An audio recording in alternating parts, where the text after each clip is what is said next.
মাজারে দয়াল বা আইসা রইছে তো আপনি হইলেন দয়াল আমরা হইলাম কাঙ্গা এই কাঙ্গারে কয়টা ক্লাস পানি দিলে তারপরে গুরুর দেশে গিয়ে বসতে পারে যেমন 7 সমুদ্র 13 নদী যদি পানি দিতে পারি দেখবো সেই নিরবধি যাইয়া তার কাছে আমার হীরালাল মানিকের দেশে আমার মুর্শিদ আছে আছে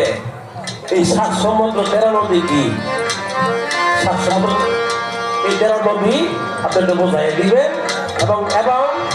আমি যে কাঙ্গা শিষ্য